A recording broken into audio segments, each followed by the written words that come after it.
కోణంలో స్పృశిస్తూ ప్రస్తుత సామాజిక పరిస్థితికి అన్వయిస్తూ ఒక కొత్త కోణంలో భగవద్గీతని దర్శించమని కోరుతూ ధర్మధ్వజం సమర్పిస్తున్న వీడియోల మాలిక ఇది.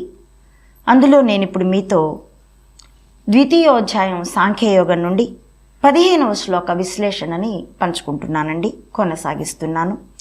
యంహిన వ్యధయంత్యేతే పురుషం పురుషర్షభ సమదుఃఖ సుఖం ధీరం సో అమృతత్వాయ కల్పతే.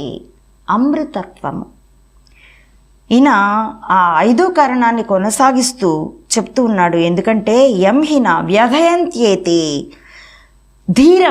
ధీరుడైన వాడు తిరిగి తిరిగి సంభవించేటటువంటి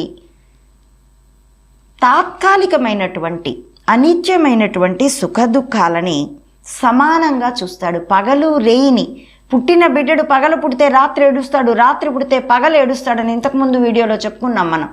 అదే కొంతకాలం అలవాటు పడిపోయాక అయ్యో రాత్రి అయిపోయిందే అని ఎవరం ఏడం, ఆ రాత్రి అయిపోయిందే అని లైట్లు ఆర్పేసుకొని నిద్రపోతాం. తెల్లారిపోయిందే దేవుడా అని అప్పులు ఉన్నవాడు తప్పితే ఇంకెవడు ఏడవడు.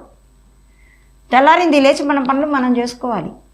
తెల్లారిందే అను, రాత్రి అయిందే అను, వానాకాలం వచ్చిందే అను, ఎండాకాలం వచ్చిందే అను, తిరిగి తిరిగి సంభవించే వాటి పట్ల మనకు ఒక పర్టికులారిటీ లేదు, ఒక పట్టింపు లేదు. అలాగే తిరిగి తిరిగి సంభవించే శరీరం ఇది.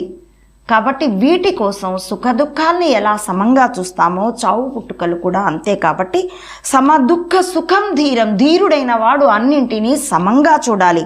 అప్పుడే అమృతత్వము, మృతి లేని తత్వము, మరణం లేనిది, అది మోక్షం.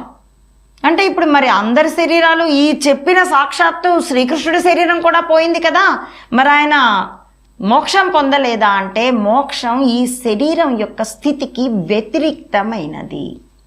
శరీరంతో ఉండి కూడా ముక్తుడవ్వచ్చు. స్వేచ్ఛ ఉండడమే ఇక్కడ మోక్షం, స్వీయ స్వేచ్ఛ. ఏది నీ మనసుని కూడా బంధించని స్వేచ్ఛ, శరీరాన్ని బంధించని స్వేచ్ఛ ఉంటుంది. జైలుకి వెళ్ళిన వాడికి తప్పితే మిగతా వాళ్ళందరికీ, బడికి వెళ్ళిన వాడికో కార్యాలయానికి వెళ్ళిన వాడికో ఆ సమయం వరకే ఒక నీతి, ఒక నియమాలు, ఒక బంధించినట్టుగా అక్కడ ఉండడం, తర్వాత వాడిది స్వేచ్ఛే. అటువంటిది కాదు, శరీరానికి కలిగే స్వేచ్ఛ కాదు, మనసుకి కూడా స్వేచ్ఛ ఉండడం. ఆ మనసు స్వయం నియంత్రితం, అసలు మనస్సే లేకపోవడం. ఖచ్చితంగా చెప్పాలంటే ఆలోచన లేనటువంటి ఆనంద స్థితి ఏదైతే ఉంటుందో, స్వయం తృప్తి, ఆత్మ తృప్తమైనటువంటి స్థితి, అది మోక్షం. కాబట్టి దానికి అర్హుడు. ముందుగా సమత్వం రావాలి, స్థిరత్వం రావాలి, బ్యాలెన్స్ ఆఫ్ మైండ్ వచ్చిన తర్వాత